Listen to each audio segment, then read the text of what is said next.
Il est ultra important de savoir maîtriser les techniques pour protéger vos systèmes contre les cyberattaques. Dans ce cours de formation sur la sécurité informatique, vous allez découvrir les méthodes d'ingénierie sociale, les menaces et vulnérabilités les plus courantes, et vous apprendrez à les contrer efficacement pour garantir la sécurité de votre entreprise.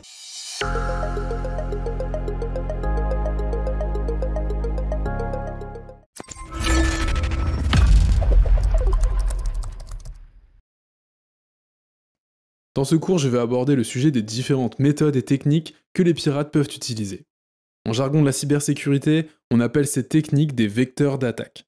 Dans le premier temps, je vais vous présenter ce qu'est l'ingénierie sociale, puis une introduction à plusieurs de ces vecteurs d'attaque. Parmi les attaques auxquelles vous serez exposé, l'ingénierie sociale est probablement la plus efficace et donc la plus fréquente. Mais qu'est-ce que c'est? Eh bien, l'ingénierie sociale, c'est l'utilisation du langage et des techniques de manipulation dans le but de soutirer des informations. Voyons un exemple. Un employé reçoit un appel d'une personne se présentant comme l'administrateur réseau de l'entreprise. Il lui explique qu'il a fait une erreur de manipulation dans la configuration sur les comptes utilisateurs et que son patron est furieux. Il a besoin du mot de passe de l'employé afin de restaurer certains accès avant la fin de la journée, sans quoi il risque de se faire virer. Bien sûr, il lui conseille de changer son mot de passe juste après qu'il ait réparé ses erreurs. Dans cet exemple, l'attaquant se fait passer pour une personne de confiance. Peut-être connaît-il même le nom de l'employé dont il vole l'identité. Il joue sur l'émotion et le sentiment d'urgence, et enfin réaffirme la confiance avec une recommandation de sécurité. On peut constater qu'avec peu d'informations et de connaissances techniques, il est possible de soutirer des informations confidentielles. Pour cela, il existe un vaste panel de techniques, et je vais ici vous en présenter quelques-unes. Le phishing, ou hameçonnage en français, est une des techniques les plus utilisées pour soutirer des informations confidentielles. Le plus souvent des couples d'identifiants et de mots de passe. Le pirate pêche, en quelque sorte, des informations en envoyant le plus souvent de façon massive des mails frauduleux imitant des mails officiels, et donc que la victime potentielle pense légitime. L'appât est donc un mail vous invitant à mettre à jour certaines informations ou régler une somme d'argent par exemple. Lorsque vous cliquez sur le lien, eh bien vous êtes redirigé vers un site frauduleux qui copie en général à 100% le site original. Bien sûr, aujourd'hui, beaucoup de personnes sont sensibles à ces arnaques par mail, et c'est pour cela qu'en général les criminels effectuent ce qu'on appelle une campagne massive de phishing, qui vont viser tous les employés d'une société, car le plus souvent, il suffira qu'une seule personne clique sur un lien pour compromettre la sécurité de toute l'entreprise. Évidemment, lorsqu'une campagne de ce type est lancée, elle est vite remarquée et identifiée, voire même bloquée, par les filtres des boîtes mail. Pour contrer ceci, les pirates utilisent ce que l'on appelle le spear phishing, qui consiste à viser en particulier une seule personne détenant de grosses responsabilités dans l'entreprise, comme le patron, le président ou les responsables. Toutes les techniques d'ingénierie sociale reposent sur la notion de confiance, et il y a certaines personnes à qui on a tendance à accorder plus de confiance que d'autres, même si on ne les connaît pas. L'usurpation d'identité, ou impersonation en anglais, c'est justement l'utilisation de cette technique pour obtenir des informations.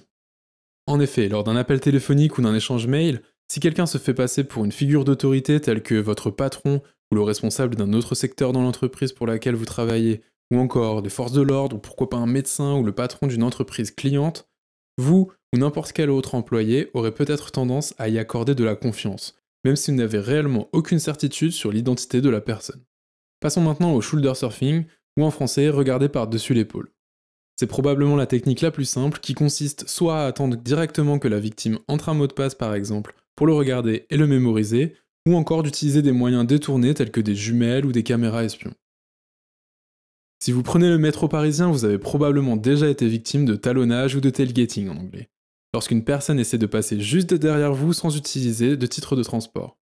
C'est exactement ce qu'est le talonnage, et cela peut permettre à une personne d'accéder à des endroits auxquels il ne devrait normalement pas avoir accès. Enfin, le dumpster diving, littéralement plonger dans les poubelles, peut être une technique très efficace pour obtenir des informations personnelles et confidentielles. Des informations comme des listes d'employés ou des contrats peuvent fournir des renseignements en vue de réaliser une attaque d'usurpation d'identité par exemple. Un point intéressant concernant la récupération d'informations dans les déchets et les poubelles est que la pratique est considérée comme légale si les poubelles sont dans l'espace public, car rien ne vient vraiment empêcher l'accès à ces informations. C'est pourquoi il est important de bien veiller à détruire ou rendre illisibles les informations qui pourraient être exploitées, notamment en utilisant un destructeur de documents par exemple. Passons maintenant au vecteur d'attaque, et on commence avec une DOS, Denial of Service, soit attaque par déni de service en français, qui est une tentative de perturber un service dans le but qu'il cesse de fonctionner. Pour les systèmes informatiques, la technique la plus souvent utilisée est de surcharger un système en lui envoyant plus de requêtes qu'il n'est capable d'en traiter. Le but d'une attaque par déni de service est de perturber le bon fonctionnement d'une entreprise, d'une chaîne de production, d'un système de sécurité ou d'un service informatique, et les techniques utilisées peuvent être parfois aussi simples que de couper ou débrancher un câble d'alimentation. Parfois, une DOS peut être causée de façon non intentionnelle par un système mal configuré ou un incident, comme des utilisateurs qui téléchargent des gros volumes de fichiers ou encore une fuite d'eau à proximité des systèmes informatiques. Une attaque par déni de service distribué, DDoS, vise plus particulièrement les systèmes informatiques et les serveurs. On dit distribué car l'attaque est réalisée par une armée d'ordinateurs, sur lesquels des bots ont été installés de façon malveillante.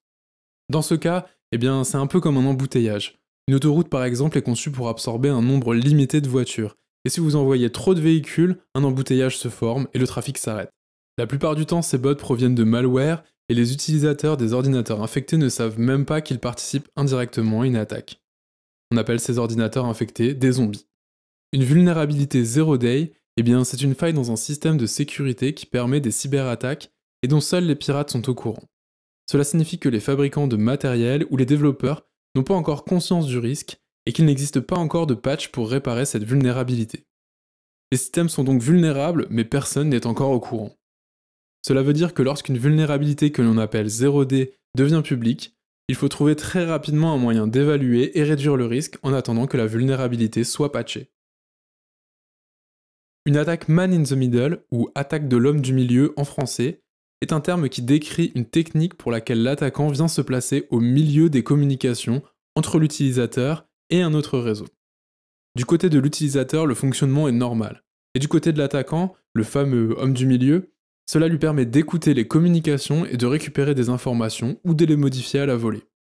L'attaque man in the middle, en fait, c'est un peu comme si votre facteur ouvrait votre courrier pour lire les informations qu'il contient, puis refermer les enveloppes et les déposerait ensuite dans votre boîte aux lettres. Nous allons voir maintenant les différentes attaques qu'on peut effectuer sur les mots de passe. On commence avec le brute force, qui est la méthode d'attaque la plus primitive. Aucun mot de passe n'est réellement sécurisé puisque l'on peut techniquement tester toutes les combinaisons des symboles jusqu'à trouver le bon mot de passe.